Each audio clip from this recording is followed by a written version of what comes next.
नमो अर्हन्ताणं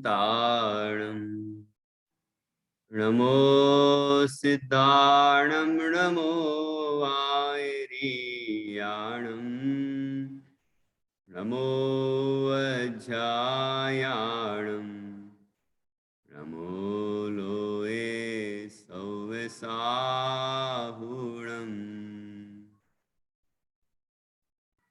अर्हन्त सिद्ध साहु तिर्यं जीर्णं वयण पडिमाहु जीर्ण निलयाय नवदेवादिन्तु मे बोहि मंगलम भगवान वीरो मंगलम गौतमो गणी मंगलम कुंद कुंदाद्यो जैन धर्मोस्तु मंगलम सर्व मंगल मांगल्यम सर्व कल्याण कारकम प्रधानम सर्वधर्माणां जैनम जयतु शासनम जैनम जयतु शासनम। तीन भुवन में सार वीतराग विज्ञानता शिव स्वरूप शिवकार नमः त्रियोग समारिके।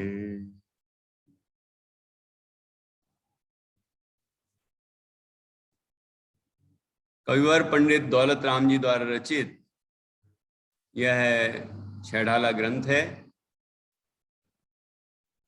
इसकी दूसरी ढाल चल रही है और उसमें हमने अभी तक अग्रहित मिथ्या दर्शन के अंतर्गत जीवादि 7 तत्वों की भूल के अंदर जीव तत्व संबंधी भूल, अजीव तत्व संबंधी भूल, आश्रव तत्व संबंधी भूल और संवर तत्व संबंधी भूल, बंध तत्व संबंधी भूल और संवर तत्व संबंधी भूल, इन 5 तत्व संबंधी भूल समझ ली है। अब हम निर्जरा और मोक्ष इन 2 तत्व संबंधी भूल को अभी यहाँ पर समझेंगे। तो कुछ प्रश्न आपसे कर लेता हूँ कि ये जो भूलों की चर्चा चल रही है, ये किसकी भूलों की बात है? कौन ऐसी भूल करता है? नित्या, ऐसी भूल करने वाला इस दुनिया में कौन है? जीव, बिल्कुल। तो ऐसी भूलें हम लोगों में से भी किसी के हो रही होंगी। तो जीव तत्व संबंधी क्या भूल करता है? रश्मि। शरीर के उत्पन्न को अपनी उत्पत्ति मानता है और शरीर के नाश को अपना नाश मानता है। शरीर की उत्पत्ति को अपनी उत्पत्ति और शरीर के नाश को अपना नाश। और शरीर कौन सा तत्व है? अजीब तत्व। अजीव है। अजीव को क्या माना? अपना। अजीव की उत्पत्ति में अपनी उत्पत्ति, अजीव के नाश में अपना नाश। तो क्या माना? अपना मतलब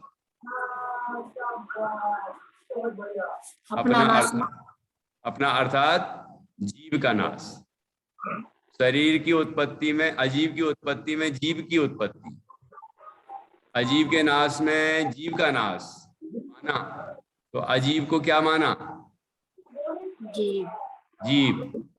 तो अजीव को अजीव नहीं माना, अजीव को जीव माना। ये कौन से तत्व संबंधी भूल हुई?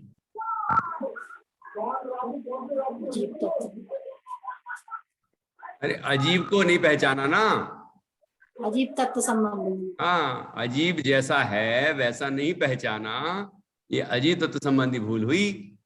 इसमें जीव तत्व संबंधी भूल भी हो जाएगी, क्योंकि जीव को भी तो नहीं पहचाना, तभी तो अजीब को जीव जाना। लेकिन यहाँ मुख्यतः अजीब की तरफ से शुरू कर रहे हैं अपन। इसलिए ये अजीब तत्व संबंधी भूल होगी। ठीक है, अजीब को अजीब नहीं जान के जीव जाना, ये अजीब तत्व संबंधी भूल है। जीव को जीव न जान के अजीब जानना, ये जीव तत्व संबंधी भूल है। तो जीव तत्व संबंधी भूल में क्या बताया था? प्रतिष्ठा। तुम्हें याद है क्या? नहीं है। नित्या, जीव तत्व संबंधी भूल क्या है?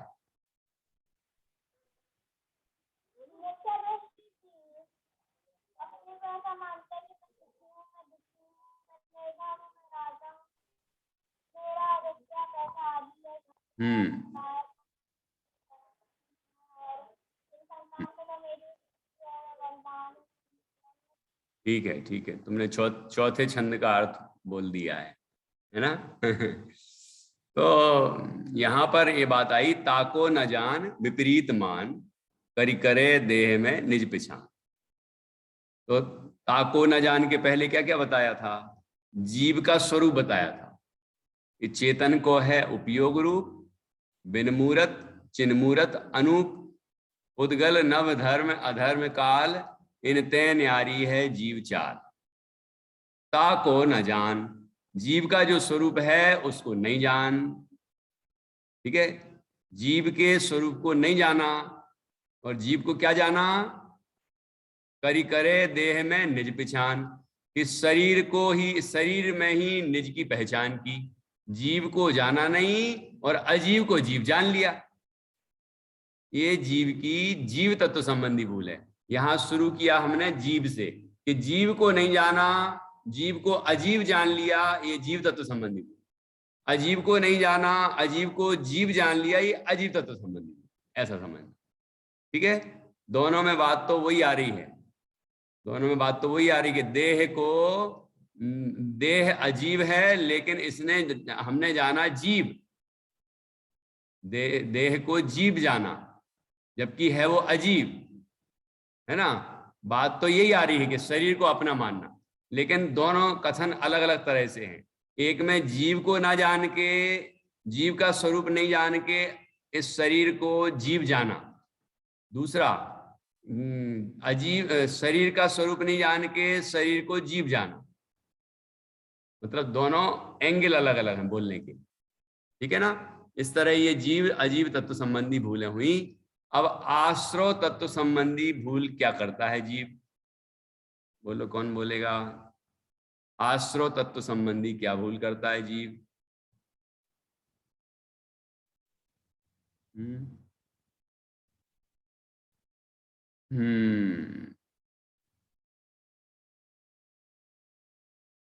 बोलो रश्मि। तन उपजत अपनी उपज। ये तो अजीब तत्व संबंधी भूल हो गई।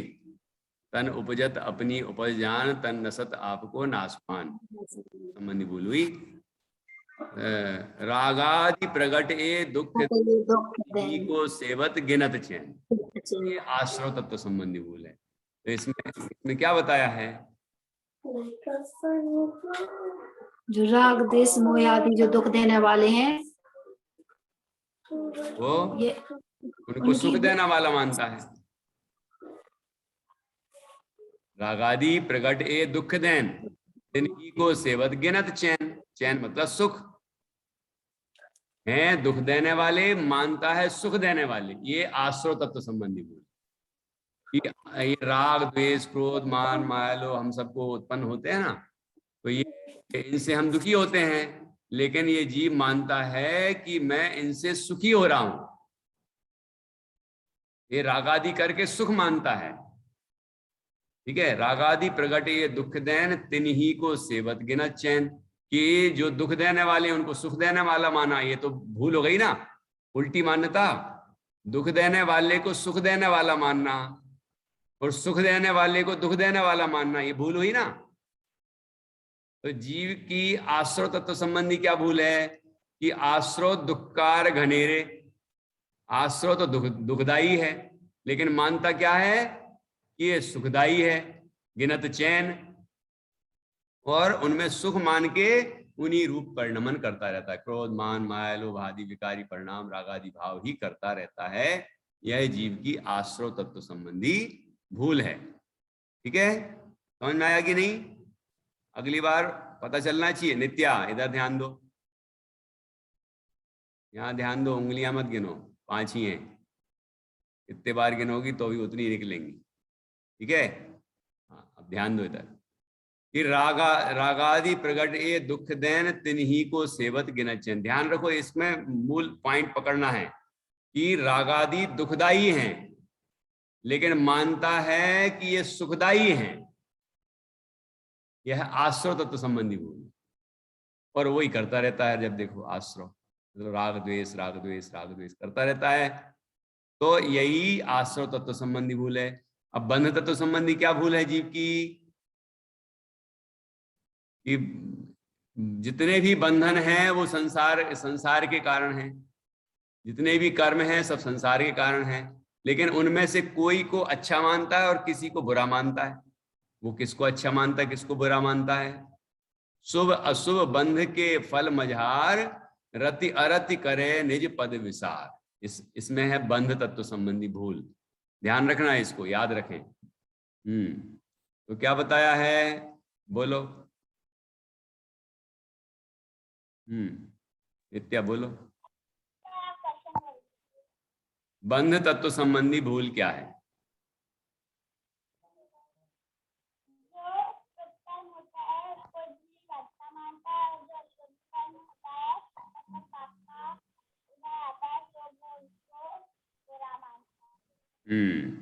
मतलब पुण्य कर्म के फल में अच्छा मानता है, पुण्य कर्म के फल में सुख मानता है, और पाप कर्म के फल में दुख मानता है। ठीक है ना? जबकि पुण्य और पाप दोनों ही कर्म हैं, दोनों ही बंध हैं, दोनों ही अभाव करने लायक हैं, लेकिन बंध में एक को अच्छा मान लिया, एक को बुरा मान लिया। ये भूल हो गई ना। 2 चोर हैं, एक चोर को अपन घर में बिठा लें, एक चोर को बाहर निकाल दें, तो चोर तो अपने घर में आ गया ना, तो वो तो चोरी करेगा। तो दोनों को बाहर निकालना पड़ेगा, तब तो चोरी से बच पाएंगे हम। तो भूल हुई ना हमसे, हुई क्या नहीं हुई? तो ये भूल यहां पर भी बताई कि शुभ बंध के फल में, पुण्य बंध के फल में अच्छा मानना, और पाप बंध के फल में बुरा मानना, दुख मानना, यह जीव की बंध तत्व संबंधी भूल है।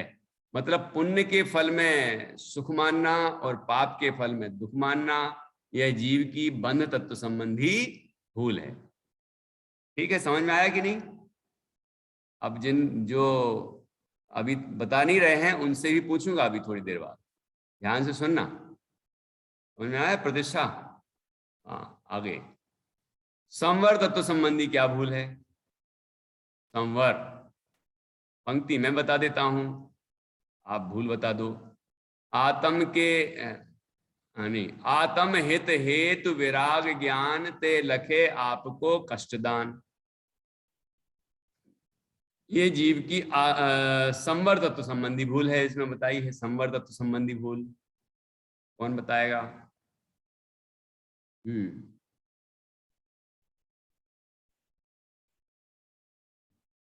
बोलो, नित्या की मम्मी बोलेंगी। थोड़ा बड़े लोग भी तो बोले, नहीं तो बड़े लोग समझते हैं कि उनकी क्लास नहीं है, जबकि उन्हीं की क्लास है। हाँ, संवर संबंधी भूल, आत्म हित हेतु विराग ज्ञान ते लखे आपको कष्टदान। ये मैंने लाइन बता दी, अब आप बताओ कि आत्मा के कारण उन्हें आत्मा को ज्ञान करना चाहिए, तो ज्ञान को प्राप्त करने और देने वाला मानते हैं। तो किन किन को, कौन कौन सी चीजें हैं जो आत्मा के लिए सुखदाई हैं? सुखदाई सम्यक ज्ञान, सुखदाई है सम्यक ज्ञान। सम्यक ज्ञान और वैराग्य, मतलब भेद विज्ञान और वैराग्य आत्महित हेतु, आत्मा के हित के कारण हैं, सुखदाई हैं। ठीक है?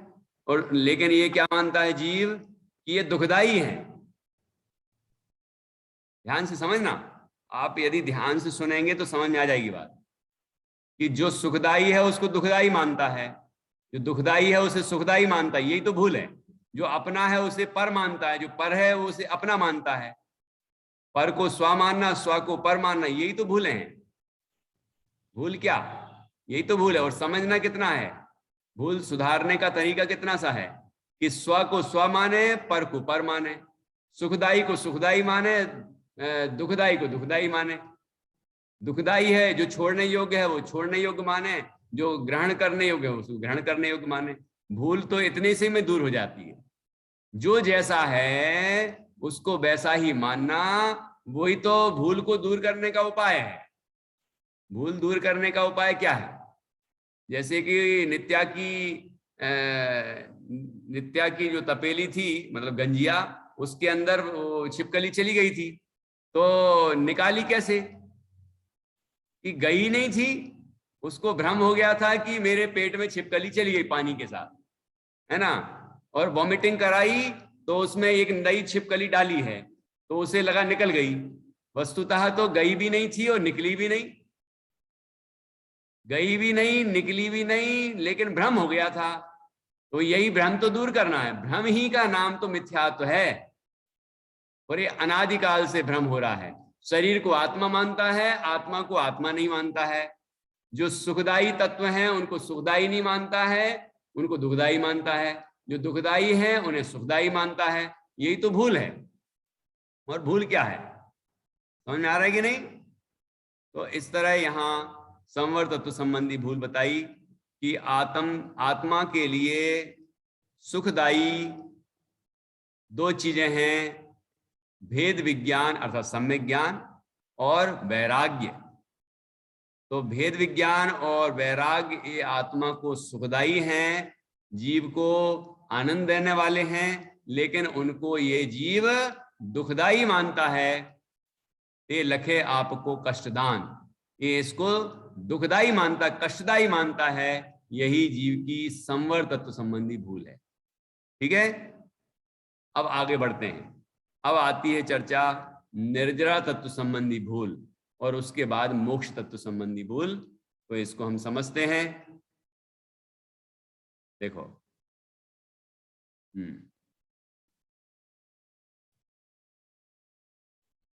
स्क्रीन भी आपको दिखाते हैं। ये सबसे नीचे देखिए, ये पंक्ति दिख रही होंगी आपको, दो पंक्तियां, ये पढ़ने वाले हैं हम। निर्जरा और मोक्ष की विपरीत श्रद्धा तथा अग्रहित मिथ्या ज्ञान। तो अग्रहित मिथ्या ज्ञान अगली पंक्ति में बताया है। पहली पंक्ति में दो तत्व संबंधी भूल है। पहले एक पद में निर्जरा तत्व संबंधी भूल है, दूसरे पद में मोक्ष तत्व संबंधी भूल है, और अगली जो पंक्ति है उसमें अग्रहित मिथ्या ज्ञान की चर्चा है। देखो, पढ़ेंगे छंद। रोके न चाहे निज शक्ति खोए, शिव रूप निराकुलता न जोए। याही प्रतीति जुत कछुक ज्ञान, सो दुखदायक अज्ञान जान। क्या बताया? रोके न चाहे निज शक्ति खोए, ये किस संबंधी भूल है? प्रतिष्ठा, ये निर्जरा तत्व संबंधी भूल है। ध्यान रखो इस पंक्ति में किस संबंधी भूल है। ऐसे याद करेंगे तो याद रहेगा, और यदि हम इस तरह ध्यान नहीं रखेंगे तो फिर अगली बार फिर बताना पड़ जाएगा, फिर भी वही बात रहेगी, पता नहीं चलेगा। तो रोके न चाहे निज शक्ति खोए, इस पद में निर्जरा तत्व संबंधी भूल बताई गई। ठीक है, तो क्या भूल है बताओ? कि रोके न चाह को रोकता नहीं। चाह का अर्थ क्या है प्रतिष्ठा? चाह का क्या अर्थ होता है? चाह का मतलब उसको लेना। चाह का मतलब इच्छा। हाँ। चाह का अर्थ है इच्छा, अभिलाषा, वांछा मतलब चाहना, कोई चीज चाह मतलब चाह है, अंदर में जो चाह उत्पन्न होती, किसी भी चीज की चाह हो, धन की, संपदा की, वैभव की, भोगों की, स्वास्थ्य की, है यहाँ तक कि मोक्ष की, किसी भी चीज की चाह है, वह चाह तो दुखदाई है। ठीक है, तो ये चाह दूर होगी, चाह दूर होगी, इच्छा दूर होगी, तो इच्छा निरोधा तपः, सुना होगा ना, तत्वार सूत्र में बताया है, इच्छा निरोधा तपः, वो तपसा निर्जरा च, तो निर्जरा किससे होती है? तप से, और तप किसे कहते हैं? इच्छा का निरोध वह तप है। तो यहां वही बात कर रहे हैं, रोके न चाह, कि चाह को रोकता नहीं, मतलब इच्छाओं को जीतता नहीं, कामनाओं को, वांछाओं को जीतता नहीं है, पंचेंद्रिय के विषयों के प्रति जो अभिलाषाएं हैं, इच्छाएं हैं, उनको जीतता नहीं है, निज शक्ति खोए, और अपनी शक्ति को पहचानता नहीं, अपनी शक्ति को न पहचान कर इच्छाओं को नहीं रोकता, यह जीव की निर्जरा तत्व संबंधी भूल है। समझ में आ रहा है कि नहीं? इच्छाओं की पूर्ति कर सकते हैं कि नहीं कर सकते? इच्छाएं हमारी पूरी हो सकती हैं कि नहीं हो सकती? तानवी की दादी बोलिए, हमारी इच्छाएं पूरी हो सकती हैं कि नहीं हो सकती? नहीं होती। पक्का? यदि वस्तु स्वरूप का ज्ञान हो जाए तो फिर हो जाती। अच्छा, इच्छाओं की पूर्ति हो जाती है कि इच्छाओं का अभाव हो जाता है? अभाव हो जाता है। हाँ, वस्तु स्वरूप का ज्ञान होने पर इच्छाओं का अभाव हो जाता है, पूर्ति नहीं हो सकती। इच्छाओं की पूर्ति कभी नहीं हो सकती, इच्छाओं का अभाव हो सकता है। लेकिन ठीक है ना, जब दशरथ जी के पिताजी को वैराग हुआ, तो उनने दशरथ जी के जो बड़े भाई थे अनंत रथ, उनको राज्य देना चाहा। दशरथ जी क्योंकि उस समय तो 1 वर्ष के थे, ठीक है, रामचंद्र जी वगैरह के जो पिताजी थे दशरथ के, उनके बड़े भाई अनंत रथ वो युवराज थे। ठीक, तो उनके पिताजी जो थे उनको संसार से वैराग हुआ, तो उनने अपने बड़े पुत्र को राज्य देना चाहा कि अब तुम राज्यभार संभालो और मैं दीक्षा लेता हूं। तो अनंतरथ बोले, पद्म पुराण में आया है, अनंतरथ बोले कि पिताजी कि आप तो इच्छाओं के अभाव के लिए जा रहे हो और मुझे कह रहे हो कि ये राज्य प्राप्त करो और यथेच्छ सुख भोगो। क्या इस राज्य से सुख मिल जाएगा? यदि सुख मिल जाएगा तो आप क्यों जा रहे हैं? और आप जा रहे हो तो मुझे क्यों दे रहे? मैं भी आपके साथ चलूंगा। कहते हैं इच्छाओं का कभी अंत नहीं हो सकता, इच्छाओं का कभी अंत नहीं हो सकता, इसलिए हम इच्छाओं को जीतने का उपाय करेंगे, आपके साथ ही चलेंगे, क्योंकि इच्छाओं का अभाव तो हो सकता है, इच्छाओं की पूर्ति कभी नहीं हो सकती। हम लोग कितने ही पंचेंद्रिय के विषय इकट्ठे करें, भोगें, लेकिन सुख कभी नहीं मिल सकता, वो इच्छाएं कभी पूर्ण नहीं हो सकती। जैसे कि वैराग्य भावना में कहा है, ज्यों ज्यों भोग संयोग मनोहर, मन वांछित जन पावे, कृष्णा नागिन त्यों त्यों डंके, लहर जहर की आवे। ऐसा लगता है कि जब हमें पंचेंद्रिय के विषय मिलते जाते हैं, मिलते जाते हैं, मिलते जाते हैं, तो ऐसा लगता है और मिल जाए, और मिल जाए, और मिल जाए। ये तृष्णा उत्पन्न हो जाती है। जैसे ही चाह पूरी होती जाती है, पूरी होती जाती है, एक चाह पूरी होती है, दूसरी चाह पैदा, फिर वो चाह पूरी होती, तीसरी चाह पैदा। वैसे तो चाह को दूर करने की चाह जीव को निरंतर बनी रहती है। टोडरमल जी साहब लिखते हैं, इच्छाओं को मिटाने की आकुलता, आकुलता मिटाने की आकुलता इसको बनी रहती है। तो इसलिए इच्छाओं का अंत तो होता नहीं। क्या हो सकता है? इच्छाओं का अभाव हो सकता है। कैसे हो सकता है? अपनी शक्ति को पहचाने, निज, लेकिन ये जीव क्या करता है? निज शक्ति खोए, अपनी शक्ति को नहीं पहचानता, अपने आत्मा के स्वभाव को नहीं पहचानता, भीतराग स्वभाव को नहीं पहचानता।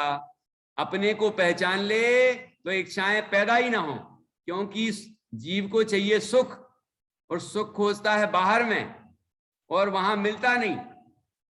ठीक है, और जैसे ही जीव अपने को जान ले, वैसे ही जीव सुखी हो जाएगा। तो सुखी हो गया, तृप्त हो गया, तो फिर बाहर में क्यों चाहेगा कुछ? कि ये मिल जाए, वो मिल जाए, दुनिया भर की चीजें मिल जाएं, तो इच्छाओं का अभाव हो जाता है। तो ये इच्छाओं का अभाव होना ही निर्जरा का कारण है। लेकिन यह जीव इच्छाओं को रोकता नहीं, इच्छाओं का अभाव करता नहीं और अपनी शक्ति को पहचानता नहीं है। यही जीव की निर्जरा तत्व संबंधी भूल है। तो सरल भाषा में क्या हुआ, अपने स्वभाव को न पहचान कर इच्छाओं का अभाव नहीं करता, यही जीव की निर्जरा तत्व संबंधी भूल है। ठीक है, अब देखो यहां पर नीचे इसका पैराग्राफ पढ़ते हैं अपन। निर्जरा तत्व संबंधी भूल, आत्मा में आंशिक शुद्धि की वृद्धि तथा अशुद्धि की हानि होना, इसे संवर पूर्वक निर्जरा कहा जाता है। यह निश्चय सम्यक दर्शन पूर्वक ही हो सकती है। ज्ञानानंद स्वरूप में स्थिर होने से शुभ शुभ अशुभ इच्छा का निरोध होता है, वह तप है। तप दो प्रकार का है, एक बाल तप, दूसरा सम्यक तप। अज्ञान दशा में जो तप किया जाता है वह बाल तप है, उससे कभी सच्ची निर्जरा नहीं होती। किंतु आत्म स्वरूप में सम्यक प्रकार से स्थिरता अनुसार जितना शुभ अशुभ इच्छा का अभाव होता है वह सच्ची निर्जरा है, सम्यक तप है। किंतु मिथ्या दृष्टि जीव ऐसा नहीं मानता, अपनी अनंत ज्ञानादि शक्ति को भूलकर पराश्रय में सुख मानता है। शुभ अशुभ इच्छा तथा 5 इंद्रियों के विषयों की चाह को नहीं रोकता, यह निर्जरा तत्व की विपरीत श्रद्धा है। समझ में आया? देखो आखिरी में जो लिखा है ना, यही पद में आया है इसमें, अपनी अनंत शक्ति ज्ञानादि शक्ति को भूलकर शुभाशुभ में पराश्रय में सुख मानता है। शुभाशुभ इच्छा तथा पंचेंद्रियों के विषयों की चाह को नहीं रोकता, यह निर्जरा तत्व की विपरीत श्रद्धा है। ठीक है, रोके न चाहे निज शक्ति खोए, ये निर्जरा तत्व संबंधी भूल है। अब उसके अगले पद में क्या लिखा, शिव रूप निराकुलता न जोए। क्या मतलब हुआ? शिव का क्या अर्थ है? शिव का क्या अर्थ है? शिव रूप निराकुलता न जोए। नित्या बोलो, शिव रूप, तो शिव का क्या अर्थ हुआ? मोक्ष। बहुत बढ़िया। मोक्ष में आकुलता है कि निराकुलता? आकुलता, निराकुलता? निराकुलता। तो आकुलता का क्या मतलब है? आकुलता का मतलब इच्छा की, इच्छा से आकुलता होती है। तो आकुलता का क्या अर्थ हुआ? रश्मि बोलो, आकुलता का क्या अर्थ है? निराकुलता का कि आकुलता का? आकुलता का। तो निराकुलता का बता दो, हम आकुलता का समझ लेंगे। नहीं समझ में आ रहा? आकुलता लक्षण दुख का, इसका लक्षण है आकुलता, दुख का लक्षण है। तो आकुलता मतलब दुख हुआ। आकुलता लक्षण दुख का मतलब दुख का हो या आकुलता का हो, एक ही बात है। ठीक है ना? तो आकुलता वह दुख का लक्षण है, तो निराकुलता वह सुख का लक्षण है। निराकुलता, आकुलता का अभाव। तो शिव रूप निराकुलता, मोक्ष में निराकुलता है, मोक्ष में आनंद है, मोक्ष में अनंत सुख है, लेकिन यह जीव न जोए। न जोए मतलब ऐसा नहीं देखता, ऐसा नहीं जानता। यह जीव की मोक्ष तत्व संबंधी भूल है। कैसे नहीं जानता कि मोक्ष में सुख है? ऐसा कैसे नहीं जानता? मोक्ष में ही तो सुख है, लेकिन ये कैसे नहीं जानता है? प्रतिष्ठा, तुम नहीं जानती क्या मोक्ष में सुख है? मैं जानती हूँ कि मोक्ष में सुख है। हाँ, मोक्ष में ही सुख है। भले ही घर है, लेकिन है तो सुख मोक्ष में ही। हम्म। टीवी में भले ही ढूंढते हो, लेकिन है तो मोक्ष में ही। भैया जी आपकी आवाज क्लियर नहीं आ रही। अच्छा ठीक है, तुम्हारी तो क्लियर आ रही है। अच्छा बताओ, सानवी की दादी बोलेंगी। मोक्ष में निराकुलता है, ठीक है, आकुलता नहीं है, आनंद है, सुख ही सुख है। तो ये हम जो मानते हैं, और लेकिन खोजते तो संसार में है, ढूंढते तो संसार में ही है। तो हमने मोक्ष में सुख माना है कि नहीं माना है? ऐसे थोड़ी होता है कि दो जगह सुख है। सुख मोक्ष में ही है कि संसार में भी है? संसार में सुख खोज रहे हैं कि संसार में मिलेगा, मिलेगा, पंचेंद्रिय के विषयों में मिलेगा, हैं? बोलिए, संसार में सुख खोज रहे हैं। हाँ, सानवी की दादी बोलो। संसार में तो सुख है नहीं, सुख हाँ तो मोक्ष में है। बिल्कुल बिल्कुल, लेकिन जीव खोजता है संसार में। इसका मतलब क्या हुआ? कहता है कि मोक्ष में है, मानता है कि संसार में है। करके हाँ, तो संसार मान्यता में ही रहते हैं। थर्मामीटर लगाया हुआ है। हाँ, मान्यता को ही पकड़ने की बात कर रहे हैं। मानता क्या है हाँ, मानता है कि तो नहीं? है कि? तो मानता ये है कि संसार में ही सुख है, लेकिन कहता कहता है, क्योंकि शास्त्र पढ़ लिए ना दो चार, तो कहता है मोक्ष में ही सुख है, मोक्ष में ही सुख है, लेकिन मानता तो यही है कि संसार में ही सुख है। तो यही जीव की मोक्ष तत्व संबंधी भूल है कि मोक्ष में निराकुलता है, मोक्ष में अनंत आनंद है, मोक्ष में रंच मात्र भी आकुलता नहीं है, सुखी सुख है, आनंद ही आनंद है, और वह आत्मा की ही मुक्त अवस्था है। मतलब मैं ही यहाँ पर मोक्ष अवस्था में विराजमान होता हूँ और अनंत सुख मेरे अंदर प्रकट होता है ना। लेकिन ऐसा यह जीव मानता नहीं है। यही जीव की मोक्ष तत्व संबंधी भूल है, ठीक है। मोक्ष में जाएंगे तो कहाँ रहना पड़ेगा? क्यों प्रतिष्ठा, कहाँ रहेंगे मोक्ष में जाएंगे तो? मतलब मोक्ष हो जाएगा तो फिर कहाँ रहेंगे? मोक्ष तो यही होता है, सिद्धालय लेकिन रहते कहाँ है जाके? ये आत्मा वहां जाके बस जाता है। कहाँ जाके? सिद्धालय में बस जाता सिद्धालय है। में जाके बस जाता है। अब सिद्धालय में हाँ। टीवी है कि नहीं? क्या? सिद्धालय में टीवी है कि नहीं? नहीं है। फिर कैसे सुख मिलेगा? वे बोल के आत्मा स्वरूप को जानकर खुश सुखी होते हैं। अच्छा पक्का कि आत्म हाँ। जान के सुखी होते हैं? वाह, बहुत बढ़िया। अच्छा, ये हाँ। तो वहां मम्मी पापा भी नहीं मिलेंगे? नहीं होते। तो मम्मी पापा नहीं होंगे तो सुख कैसे मिलेगा? क्योंकि कोई किसी का नहीं होता है। कोई किसी का नहीं होता है? वाह। हाँ, बस आत्मा ही अपनी होती है अकेली। अच्छा, जो तुम्हारा शरीर है ये तो तुम्हारा है? नहीं है, वो तो बुद्धगल है। अरे पक्का?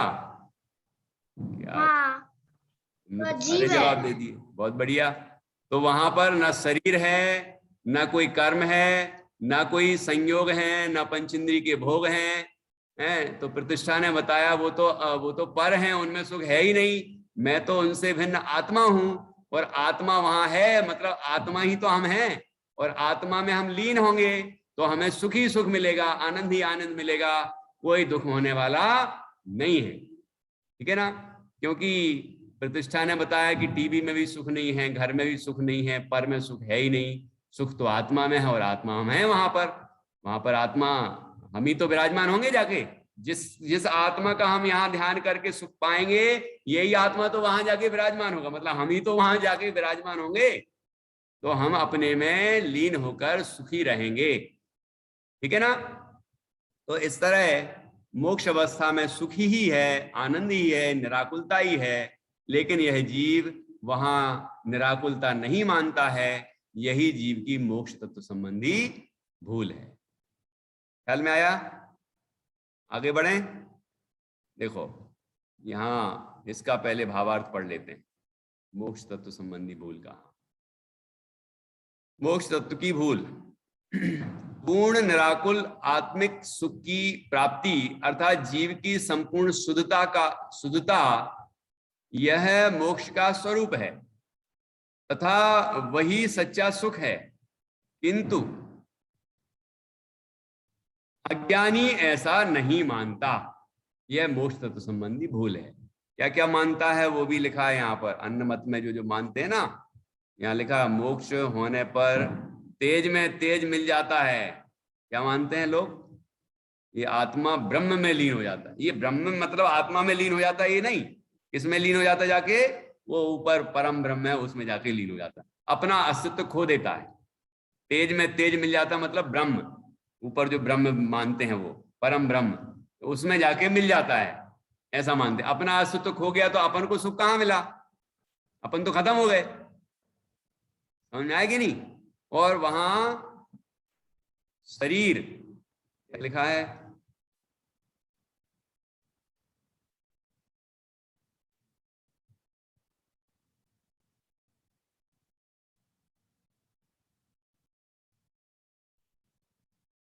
इसके आगे वाला, शरीर इंद्रियां तथा विषयों के बिना सुख कैसे हो सकता है? क्या सोचता है जीव? शरीर भी नहीं है, इंद्रियां नहीं है, इंद्रियों के विषय नहीं है, तो सुख कैसे हो सकता है? कि वहां से पुनः अवतार धारण करना पड़ता है, ऐसा मानता है। तीसरी बात क्या मानता? पहला तो बोला कि तेज में तेज मिल जाता है, कोई ऐसा मानता है। कोई ऐसा मानता है कि शरीर नहीं है, इंद्रियां नहीं है, पंचेंद्रिय के विषय नहीं, तो सुख कैसे हो सकता है। कोई ऐसा मानता है कि वहां से फिर से अवतार धारण करना पड़ता है, फिर से हम लोग फिर इस संसार में आके दुखी होने आ जाएंगे। ये सारी मोक्ष तत्व संबंधी भूल है, ठीक है ना, इत्यादि बहुत सारी हैं भूलें। इस प्रकार मोक्ष दशा में निराकुलता नहीं मानता, यह मोक्ष तत्व की विपरीत श्रद्धा है।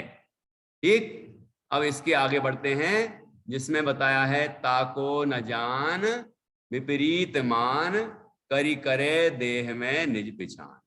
ये कौन सी तत्व संबंधी भूल है? अब कौन आएगा? ये अगली जो पंक्ति है इसमें कौन सी तत्व संबंधी भूल बताई है?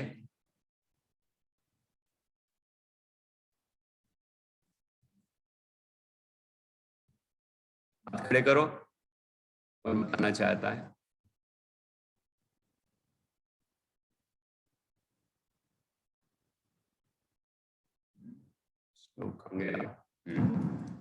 चलो बताओ।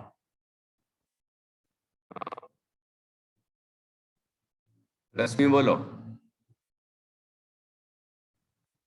ये इसके बाद जो लिखा ना, या ही प्रतीत जुत कछु ज्ञान सो दुखदायक अज्ञान मान, अज्ञान जान। तो यहां तक अभी तक अपनी जीव, अजीव, आश्रव, बंध, संवर, निर्जरा और मोक्ष, ये 7 तत्व संबंधी भूल हो गई। अब ये इसके आगे वाली पंक्ति में कौन सी तत्व संबंधी भूल है? अग्रीद मिथ्या ज्ञान है। अच्छा, 7 तत्व में से तो नहीं है ना कोई? क्यों? 7 तत्व ऊपर गिना दिए। 7 तत्व संबंधी भूलें तो हो गई ना पूरी। अब ये जो पंक्ति है ये किस चीज की है? ये अग्रहित, हाँ बिल्कुल ठीक, अग्रहित मिथ्या ज्ञान वाली पंक्ति है। तो या ही प्रतीत जुत कछुक ज्ञान सो दुखदायक अज्ञान जान। ऐसी जो 7 तत्व संबंधी भूल है, इसके साथ जो ज्ञान है वो क्या है? वो क्या है? जो कुछ भी ज्ञान है, ऐसी प्रतीति मतलब ऐसा विश्वास, ऐसी मान्यता सहित जो कुछ भी ज्ञान है वो सब क्या है? अज्ञान है। अज्ञान है मतलब अग्रहित मिथ्या ज्ञान है। और कैसा है वो? सुखदायक है कि दुखदायक? क्यों मैत्री, सुखदायक है कि दुखदायक? हाँ, दुखदायक। बहुत अच्छा। तो ऐसी प्रतीति सहित मतलब 7 तत्व की भूल के साथ जो कुछ भी ज्ञान होगा वो सारा अज्ञान है, मिथ्या ज्ञान है, अग्रहित मिथ्या ज्ञान है, और वह दुखदायक है जीव को। तो क्या करना है? इस मिथ्या दर्शन को दूर करना है कि नहीं करना? मिथ्या दर्शन को दूर करना है कि नहीं करना? बोलो। दूर करना है। हाँ, बहुत अच्छा। तो इस तरह से यहाँ पर बताया कि या ही प्रतीत जुत कछु ज्ञान सो दुखदायक अज्ञान जान। इस तरह अज्ञान अर्थात मिथ्या ज्ञान, वो जो अग्रहित मिथ्या ज्ञान है उसकी चर्चा भी यहाँ हो गई। तो अभी अग्रहित मिथ्या दर्शन और अग्रहित मिथ्या ज्ञान की बात हुई। ये भावार्थ में पढ़ लेते हैं। अग्रहित मिथ्या ज्ञान का क्या स्वरूप है? अज्ञान शब्द से है, देखो हेडिंग। अग्रहित मिथ्या दर्शन के रहते हुए जो कुछ ज्ञान हो उसे अग्रहित मिथ्या ज्ञान कहते हैं। यह महान दुखदाता है। उपदेश आदि बाह्य निमित्तों के आलम्बन द्वारा उसे नवीन ग्रहण नहीं किया है, किंतु अनादिकालीन है, इसलिए उसे अग्रहित मिथ्या ज्ञान कहते हैं। ये जो विपरीत श्रद्धा के साथ जितना भी कुछ ज्ञान है, ये कब ग्रहण किया था? कि कभी ग्रहण नहीं किया है, अनादिकाल से है। मतलब कैसा ज्ञान है? देखो, सात तत्व संबंधी भूल है, तो सात तत्व संबंधी भूल के साथ सात तत्व संबंधी अज्ञान भी है। क्या ये देखो यहां पर क्या बताया था? जीव चेतन स्वरूप है। जीव का स्वरूप बताया था 5 विशेषणों से। तो जीव को जीव ना जानकर शरीर को जीव जानता है। ये जानना और मानना, मानना हो गया मिथ्यात्व और जानना हो गया अज्ञान, अग्रहित मिथ्या ज्ञान। तो जब अग्रहित मिथ्या दर्शन है तो अग्रहित मिथ्या ज्ञान भी है। ये सातों संबंधी, सातों तत्व संबंधी जो भूल है उस सहित ज्ञान जो कुछ भी है उसमें सात तत्व संबंधी अज्ञानता भी है। और जो कुछ भी जाने, जो कुछ भी मतलब जिनवाणी को भी जानेगा तो भी वो मिथ्या ज्ञान कहलाएगा हमारे लिए। क्यों? क्योंकि हमारी मान्यता तो उल्टी पड़ी है अंदर, है उल्टी मान्यता है। जब मान्यता उल्टी है तो बाकी ज्ञान भी उल्टा होगा, चारित्र भी उल्टा होगा, सब उल्टा है, सब विपरीत है। इसीलिए क्या करना है कि पहले नंबर हमें मिथ्या दर्शन को दूर करना है। मिथ्या दर्शन दूर होगा तो मिथ्या ज्ञान को दूर करना पड़ेगा। क्या? क्यों प्रतिष्ठा? मिथ्या दर्शन दूर हो जाएगा तो मिथ्या ज्ञान को भी दूर करना पड़ेगा। नहीं करना पड़ेगा। क्यों? क्योंकि ना मिथ्या दर्शन से मिथ्या ज्ञान भी दूर हो जाएगा। क्या बात है, मिथ्या दर्शन दूर होते ही मिथ्या ज्ञान भी दूर हो जाएगा। अच्छा, मिथ्या चारित्र को दूर करने के लिए कुछ करना पड़ेगा? मिथ्या चारित्र को दूर करने के लिए भी दूर हो जाएगा। वाह यार, कौन बता रहा है? वो भी दूर हो जाएगा। तुम्हें बता कौन रहा है? वो भी दूर हो जाएगा। पक्का? मिथ्या चारित्र भी दूर हो जाएगा। हाँ पक्का। बहुत बढ़िया, शाबाश। देखो क्या कितना सुंदर बताया उसने कि मिथ्या दर्शन चला गया तो मिथ्या ज्ञान भी चला जाएगा, मिथ्या चारित्र भी चला जाएगा। मिथ्या तो चला गया, ठीक है, मिथ्या तो चला गया, मतलब मिथ्या दर्शन, मिथ्या ज्ञान, मिथ्याचार तीनों एक साथ ही जाते हैं। ऐसा नहीं कि क्रम क्रम से जाता है। और तीनों जो मोक्ष मार्ग हैं, सम्यक दर्शन, सम्यक ज्ञान, सम्यक चारित्र की एकता रूप, ये तीनों भी एक साथ ही प्रकट होते हैं। मतलब सम्यकता भी एक साथ ही आएगी और मिथ्यात्व भी एक साथ ही जाएगा। ऐसा ही स्वरूप है। जब सूर्योदय होता है तो अंधकार जाते हुए दिखता है कि नहीं आरुल? जब सूर्योदय होता है तो अंधकार भागता हुआ दिखता है कि जा रहा है? देखो ये अंधेरा जा रहा है। अब अनम्यूट करके बोलो।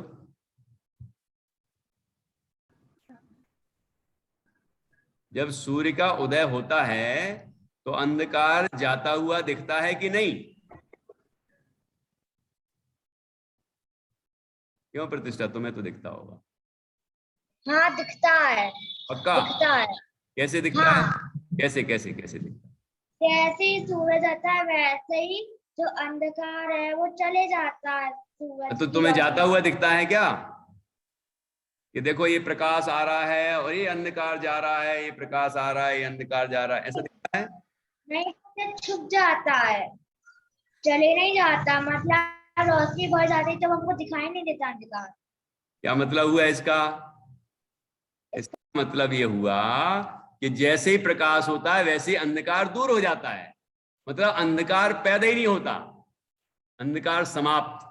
ऐसे ही जब अंदर में सम्यक सम्यक दर्शन सम्यक ज्ञान का प्रकाश उत्पन्न होता है, सम्यक सम्यक सम्यक सम्यक तो प्रकट होता है, तो सम्यक दर्शन भी हो जाता है, सम्यक ज्ञान भी हो जाता है, सम्यक चारित्र भी हो जाता है, सब सम्यक हो जाते हैं और सारा मिथ्यात्व दूर हो जाता है। मिथ्या दर्शन, मिथ्या ज्ञान, मिथ्याचार सब दूर हो जाता है। ठीक है ना?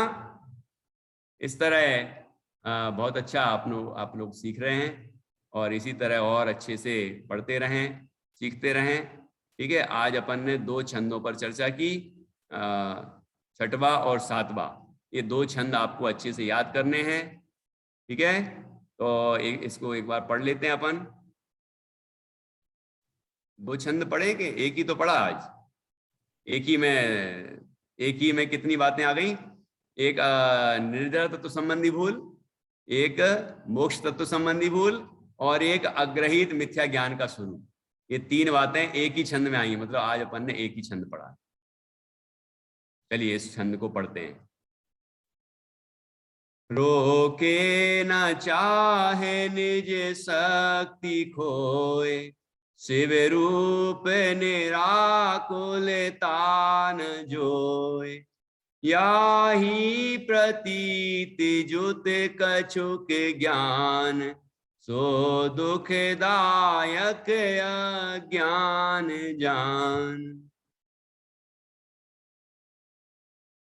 हाँ, नित्या की मम्मी से कुछ पूछे,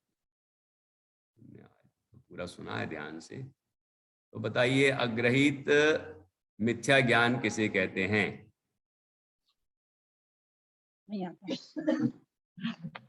आवाज आ रही भैया जी? बिल्कुल आ रही। जय जिनेंद्र। हाँ बोलिए। जय जिनेंद्र भैया जी। बोलिए बोलिए, जय जिनेंद्र।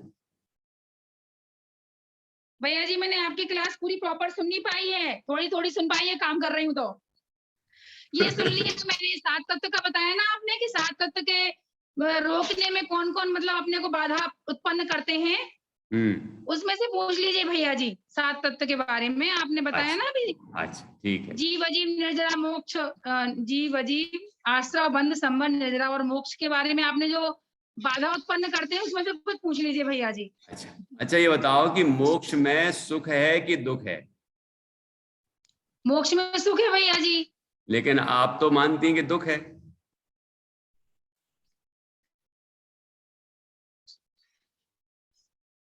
मानती कि नहीं मानती? नहीं मानते भैया जी।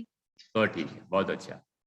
तो नहीं मानते हैं, लेकिन उसके लिए बहुत पुरुषार्थ करना पड़ेगा भैया जी, कड़ा वाला।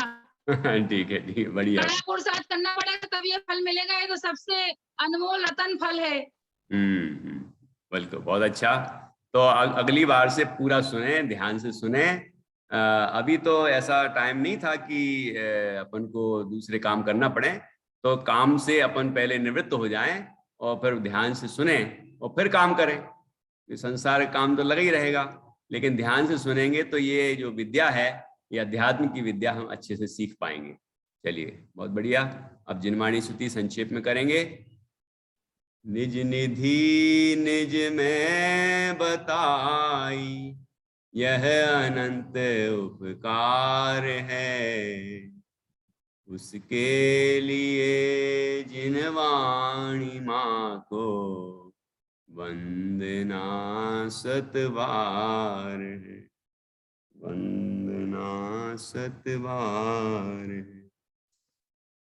9 बार नमोकार मंत्र का जाप करेंगे। इसके बाद फिर से ज्वाइन होंगे ये बच्चे और बाल कक्षा में आज जैन राइम्स पढ़ेंगे।